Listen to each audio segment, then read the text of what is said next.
اس کے علاوہ on site ہم نے اللہ کا شکر ہے کہ کئی جگہ پہ اس پروگرام کو کروایا ہے۔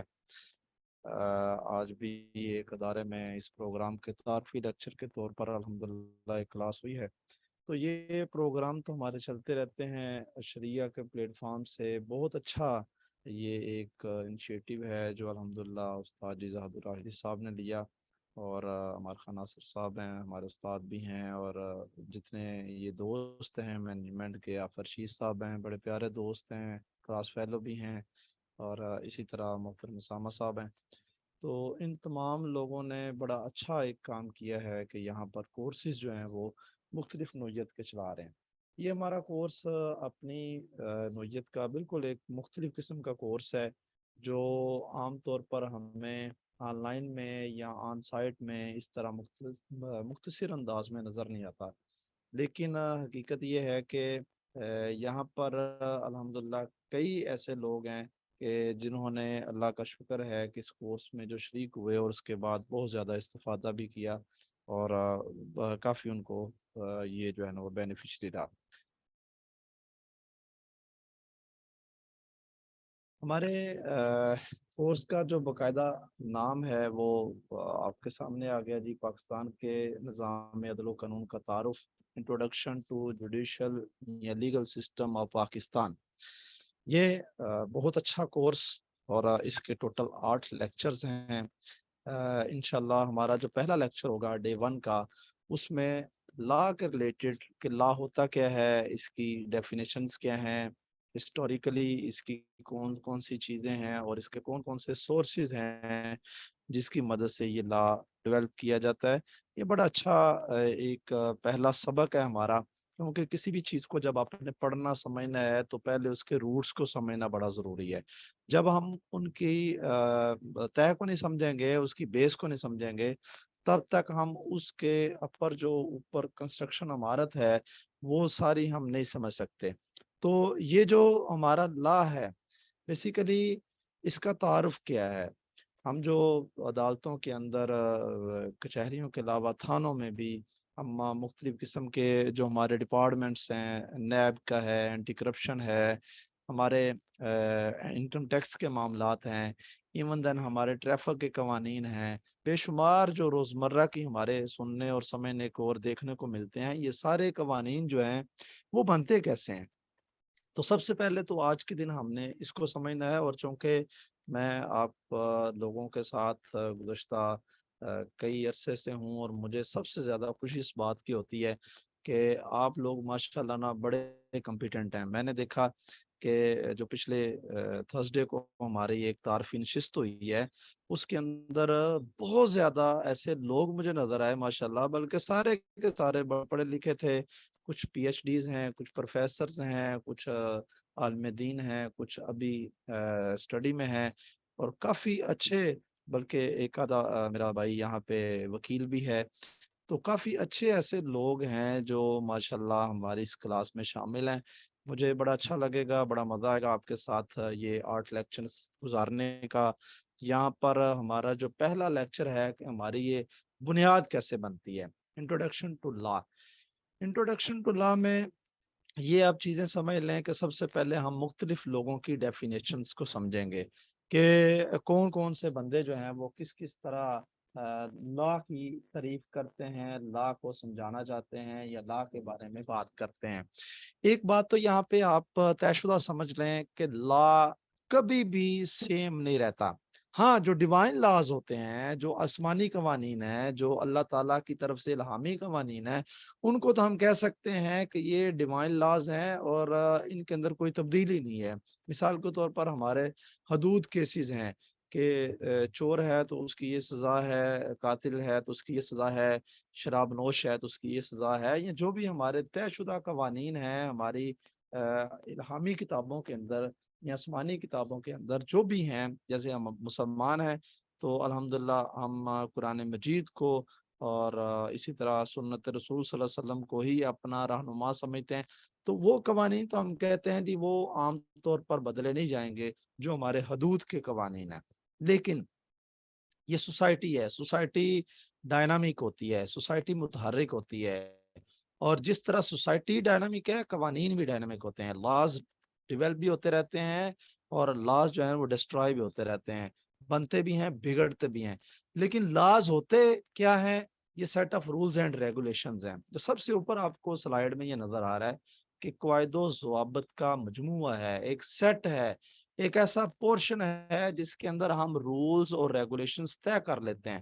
مثال کے طور پر میرا گھر ہے، میں نے اپنے گھر کے اندر یہ رکھا کہ جناب کوئی بچہ بھی شام کے بعد باہر نہیں جائے گا، رات 9 بجے تک سب کھانا کھا لیں گے، صبح اذان کے پہلے سب اٹھ جائیں گے، یا میں نے جو بھی رکھا، جو بھی طے کیا کہ کھانا ہم کٹھے بیٹھیں گے پھر کھائیں گے، ہم فلاں کام اس طرح کریں گے، اس طرح یہ ہوگا، جو بھی ہم نے گھر کے قوانین رکھے وہ ہمارا ایک قانون بن گیا جو ہماری چار دیواری کے اندر وہی قانون لاگو ہوگا۔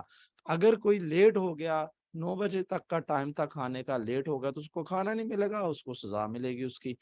تو یہ ایک جو گھر کا بڑا ہے، سربراہ ہے، یہ مل جل کے قوانین جو طے ہو گئے وہ گھر کے ہیں۔ اسی طرح فیملی کے قوانین ہیں، اسی طرح ہمارے محلے کے قوانین بن جاتے ہیں، اسی طرح کچھ علاقے کے قوانین، گاؤں دیہاتوں کے، اور اسی طرح معاشرے کے قوانین بن جاتے ہیں۔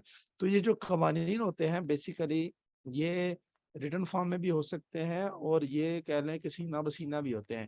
معاشرے میں ویسے ہی ان کو پرملگیٹ کیا جا سکتا ہے، یا یہ واقعتاً بھی کسی نہ کسی ایک کتابچے کی صورت میں بھی یہ قوانین ہو سکتے ہیں۔ میں اگر کوئی ادارہ چلا رہا ہوں تو میں نے قانون رکھا ہے کہ اس ادارے کا یہ قانون ہے جناب، اس کے اندر جس نے پڑھنا ہے، جس نے پڑھانا ہے، جس نے جو دفتری کام کرنے ہیں، ان کے یہ رولز ہیں۔ تو وہ سارے قوانین جو ہیں وہ ان کا جو سیٹ ہوگا وہی ہمارا بیسیکلی وہاں پر لاگو ہوگا، اور اسی کو ہم کہیں گے کہ یہ قواعد و ضوابط ہیں، اس کا جو مجموعہ ہوگا وہ لاز ہوں گے۔ لیکن پھر بھی مختلف لوگوں نے اس کی مختلف تعریفیں کی ہیں۔ سالمنٹ کہتا ہے لا is the body of principles recognized and applied by the state in the administration of justice۔ جب بھی کوئی ریاست انصاف کے انتظام میں اس کو ایکسپٹ کرنے کے بعد، کسی بھی قانون کے مجموعے کو ایکسپٹ کرنے کے بعد جب اس کو لاگو کرتی ہے تو ہم کہتے ہیں کہ یہ قوانین بن گئے ہیں۔ وہ ریاست ہے، وہ ریاست پہلے تو اپنے لوگوں کو دیکھے گی کہ وہ لوگ کس طرح کے ہیں، ان کو کس طرح کے قوانین دینے ہیں۔ مثال کے طور پر ہمارے جو یہاں پہ قوانین سیٹ ہیں، یہ ہمارے قوانین موسٹلی یہاں پہ طے شدہ انگریزوں کے دور کے ہیں، جو ہمارا سامراج رہا، کلونیل سسٹم یہاں پہ چلتا رہا۔ جیسے کہ 1860 کے اندر یہاں پر پاکستان پینل کوڈ جو ہم آج کل پڑھتے ہیں، پی پی سی، یہ پہلے آئی پی سی تھا، انڈین پینل کوڈ تھا۔ تو یہ برٹش راج نے یہاں پر بنایا، اور اس نے وہی قوانین نہیں رکھے جو اس نے برطانیہ کے اندر رکھے ہوئے تھے۔ اس نے یہاں کے لوگوں کو، اس ریاست کو سمجھنے کے لیے، اس ریاست کے لوگوں کو سمجھنے کے لیے، اس ریاست کے اندر مختلف قسم کی جو باڈیز تشکیل دی ہیں، پھر ان کو دیکھ کر یہاں کے کسٹمز دیکھے، یہاں کے لوگوں کے رویوں کو دیکھا، اور اس کے مطابق پھر قوانین بنا دیے، اور ان کو تسلیم کرنے کے بعد انہوں نے لاگو کر دیا۔ اس کے بعد آسٹن ایک بات کرتا ہے، اور یہ بندے کا نام آپ نے ذہن میں رکھنا ہے، آسٹن۔ باقاعدہ اس کی ایک تھیری بھی ہے۔ آسٹن کی تھیری جو ہے بڑی مشہور ہے ہمارے پاکستان کے اندر بھی، انڈیا کے اندر بھی، کیونکہ یہ دونوں جو ہیں وہ ایک ہی پیراڈائم میں یا ایک ہی سٹرکچر میں کام کرتے ہیں۔ انڈیا پاکستان کے جو قوانین ہیں چونکہ یہ ہمارے برطانوی قوانین سے ہی بنے ہوئے ہیں، لہذا ان دونوں کو آسٹن کی تھیری کے مطابق ہی یہاں پہ ڈالا گیا ہے۔ آسٹن کی تھیری کیا ہے، یا ڈیفینیشن کیا ہے؟ وہ کہتا ہے لا از کمانڈ آف ساورن۔ لا کیا ہے؟ یہ ساورن، کوئی بھی اقتدار اعلیٰ کا مالک جو بھی بندہ ہے، یا وہ دو بندے ہیں، کوئی ٹیم ہے، کوئی پارلیمنٹ ہے، سینٹ ہے، یا جوڈیشل کمیشن ہے، یا کوئی ایک ادارہ ہے، وہ جب ساورن کمانڈ دے گا، law is command of sovereign, it imposes a duty, وہ کمانڈ جو ہے ڈیوٹی امپوز کرے گی۔ مثال کے طور پر جی ہمارا ٹریفک کا قانون ہے، اور ہم جتنے بھی لوگ ہوں گے اگر وہ بائک پہ سفر کریں گے، مرد و خواتین، تو وہ ڈیوٹی ڈرائیونگ جو ہے وہ ہیلمٹ پہنیں گے۔ جو کار پہ سفر کرنے والے ہوں گے، ڈرائیور حضرات، وہ سیٹ بیلٹ باندھ دیں گے۔ اب یہ ایک ڈیوٹی ساورن نے کمانڈ کر دی ہے۔ اب اگر تو اس ڈیوٹی کو کوئی لگاتا ہے، امپلیمنٹ کرتا ہے تو ویل اینڈ گڈ، نہیں کرتا and is backed by a sanction, تو پھر اس کو اس کی سزا ملے گی۔